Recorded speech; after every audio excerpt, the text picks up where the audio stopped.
Kalau kampus sudah bersuara, mau tidak mau pemerintah pasti panik. Ini bukan gerakan kaleng-kaleng.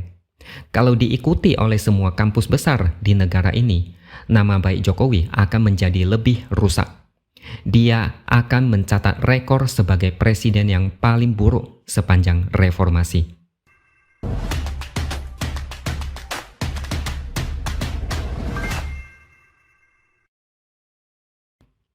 Halo, bertemu lagi dengan saya, X Hardy di Opini Seaword.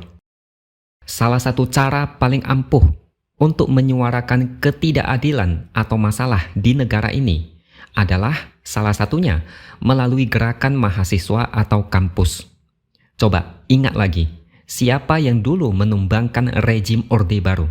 Dan siapa yang turun ke jalan untuk menyuarakan masalah besar di negara ini? Mahasiswa, benar kan? Dan ketika kampus, baik itu mahasiswa, alumni, bahkan guru besar menyuarakan keprihatinan mereka, berarti demokrasi saat ini sedang mengalami yang namanya sakit parah. Artinya pemerintah udah melangkah terlalu jauh di luar batas. Ini semua dimulai dari UGM, di mana sekelompok guru besar, dosen, mahasiswa, dan alumni berkumpul di Balerung UGM untuk menyampaikan petisi Bulak Sumur. Mereka menilai semasa pemerintahan Jokowi banyak penyimpangan yang terjadi, yaitu pelanggaran etik di Mahkamah Konstitusi, keterlibatan sejumlah aparat penegak hukum dalam proses demokrasi, dan pernyataan Jokowi tentang presiden dan menteri boleh kampanye. Dan satu hari setelah UGM menyuarakan keprihatinan, giliran Civitas Akademika Universitas Islam Indonesia atau UII yang gantian berkumpul dan menyampaikan kritik kepada Jokowi.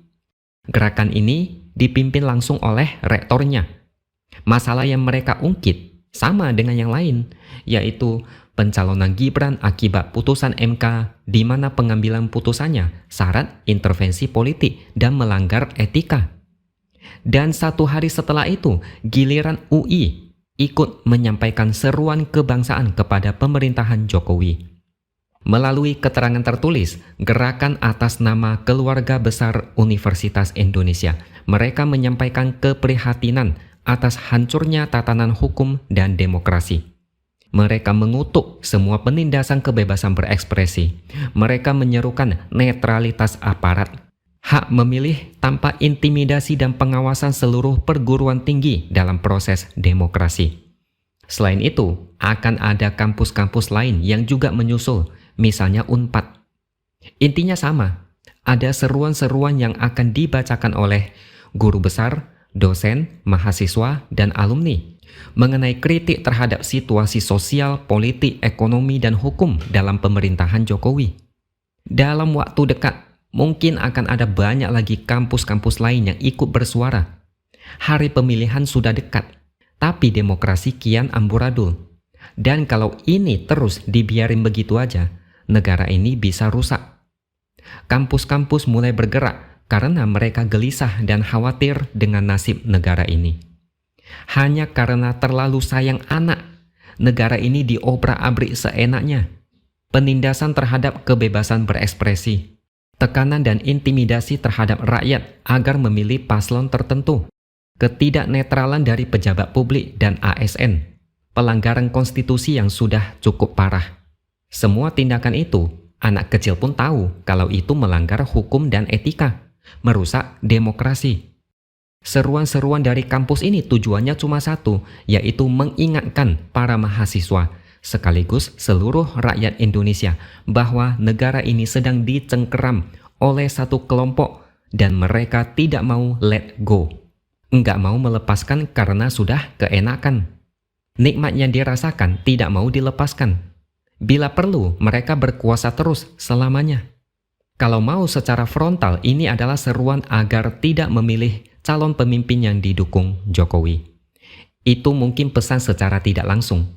Karena dengan mendukung Prabowo Gibran, artinya mendukung pemerintah, dan artinya ikut mendukung terjadinya fenomena politik sekarang ini.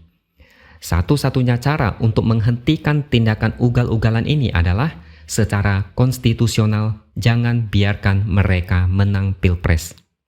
waktunya sudah dekat. Mereka yang selama ini berdiam diri harus keluar dari sarangnya. Mereka merasa harus bersuara supaya semua orang sadar ada bahaya besar yang mengancam demokrasi dan hukum.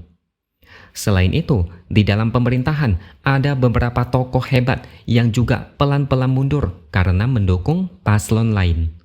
Salah satunya adalah Jaleswari Pramodawardhani. Dia adalah seorang intelektual dan aktivis dari kantor staf presiden. Alasannya adalah karena mau terlibat dalam tim pemenangan Ganjar. Sebelum itu, Andi Wijayanto juga mundur dari posisinya sebagai gubernur Lemhanas karena mau memenangkan Ganjar Pranowo. Mahfud MD juga mengundurkan diri sebagai Menko Polhukam karena tidak mau terlibat konflik kepentingan. Dan yang terbaru sekaligus paling heboh, Ahok juga mundur sebagai komisaris utama Pertamina karena mau berkampanye untuk Ganjar. Dua orang ini memberikan contoh menjunjung tinggi etika politik di saat banyak pihak ugal-ugalan menabrak etika. Dengar-dengar, situasi kabinet juga katanya sedang panas. Meskipun dibantah dan katanya kabinet pemerintah solid. Nggak usah menjadi seorang profesor politik untuk melihat apa yang menimpa negara ini. Negara ini sedang tidak baik-baik saja. Ada banyak gejolak, ombak besar, banyak tokoh yang gelisah dan tidak betah. Mereka mengalami dilema. Dan sangat disayangkan karena semua gelombang masalah ini berakar dari satu keinginan, yaitu meloloskan seorang Gibran. Satu keinginan inilah yang menciptakan riak-riak gelombang yang makin meluas. Satu tetes tinta hitam membuat susu yang tadinya putih berubah menjadi berwarna gelap. Kalau kampus sudah bersuara, mau tidak mau pemerintah pasti panik. Ini bukan gerakan kaleng-kaleng. Kalau diikuti oleh semua kampus besar di negara ini, nama baik Jokowi akan menjadi lebih rusak. Dia akan mencatat rekor sebagai presiden yang paling buruk sepanjang reformasi. Jokowi mungkin tidak khawatir dengan dirinya sendiri. Dia lebih khawatir dengan anaknya. Puncak kepanikan dia mungkin terletak pada Prabowo Gibran kalah di Pilpres. Ini mungkin kayak kiamat kalau sampai itu terjadi. Rencana yang sudah dipikirkan dengan matang semuanya berantakan. Jokowi sendiri mungkin tidak menyangka akan terjadi gelombang besar seperti ini. Mungkin dengan tingkat kepuasan yang tinggi, dia merasa di atas angin. Dia mau melakukan apapun, pasti rakyat tidak akan protes. Ada pelanggaran apapun, rakyat mungkin akan diam saja. Semua itu terbukti salah. Perkiraan dia meleset. Langkah catur yang sudah dipikirkan selama berbulan-bulan ternyata salah langkah. Inti dari semua masalah yang harus diketahui masyarakat adalah hanya karena mau meloloskan seorang anak yang belum cukup umur, konstitusi negara dipermainkan. Sekarang sudah merembes kemana-mana. Ibarat rumah bocor, tapi bocornya kemana-mana dan butuh waktu lama untuk menambal kebocoran itu. Kalau mau negara ini makin bocor, silakan pilih capres yang didukung pemerintah saat ini. Kalau mau memperbaiki kebocoran itu, setidaknya saat ini jangan biarkan kebocoran meluas. Hentikan kebocoran meluas dengan cara tidak mendukung mereka. Baru kemudian pelan-pelan kerusakan bisa diperbaiki. Oke, sampai di sini dulu opini dari saya. Subscribe channel ini supaya makin berkembang dan jangan lupa tuliskan komentar Anda. Terima kasih sudah menonton dan sampai jumpa lagi di lain kesempatan.